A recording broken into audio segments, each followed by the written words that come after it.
Morning, Ollie. Playing against Vegas, what are the biggest challenges as a defenseman playing against that team?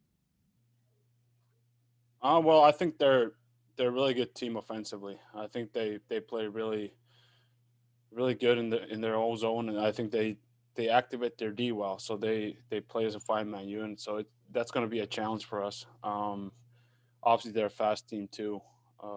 So they're definitely one of the top teams in the league right now, and and we got to match up to that.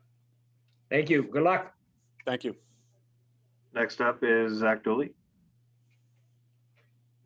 Olli, it was a pretty crazy few days for you this past weekend. Can you kind of walk us through the process of, being added to the COVID list, getting off so quickly, and then finally, getting back into the lineup against the Blues? Yeah, I guess I got some kind of viral infection. I was, first of all, obviously just worried it was COVID. Worried you're gonna miss a lot of time. So thankfully it wasn't that, but it still wasn't the best feeling being out for 3 days. Just with that. So definitely wasn't the trip I was expecting to Colorado, but feeling good now. When you face a team like Vegas that activates its defensemen the way that they do you at all alter your approach? Do you maybe play a little bit more conservatively to try and cut down on those number of odd man rushes? You know what? I don't think so. As a D man, you want to keep your gap. You don't want to give them time.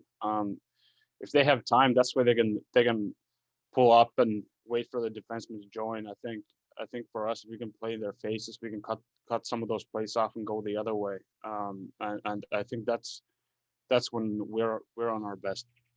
Appreciate it. Thanks, Ollie. Thanks. Next up is Dan Greenspan.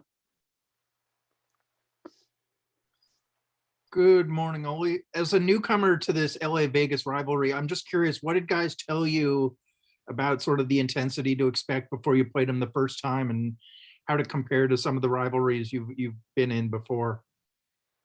Well, playing Vegas last in a bubble in the playoffs, like that was pretty much it. Obviously the playoff games are always kind of similar to the rivalries, and so it was familiar in that way. But definitely this Vegas and the Ducks, obviously those games always have a little bit extra in them. But it goes like that everywhere. I'm playing the Pittsburgh, Washington one, Philly.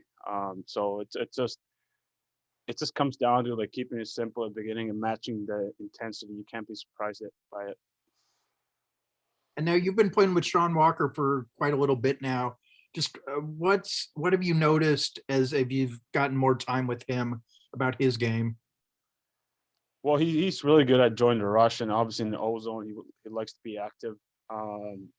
He obviously skates well. He's really explosive and mobile with the puck especially. But at the same time, I think he's pretty responsible defensively, and he's pretty easy to play with, to be honest. Like he talks a lot. We feel like we got some kind of chemistry together, and just it almost feels like it feels like I know where he's gonna be, and then he knows where I'm gonna be.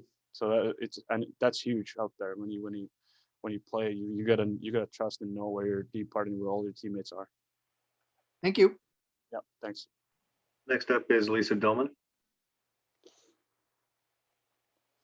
Yeah, Ollie, I was wondering if you could put on a scouting or coaching hat for me and sort of evaluate the progress of Toby Bjornfot. I mean, you broke in as a youngster, and he's a teenager going through the NHL for the first full season here. Well, I think right off the bat he looked awesome. Like I think he looked like he's been here for a while, and he hasn't slowed down at all. I think he just keeps getting better, and the way he works every day, I think it's fun to see.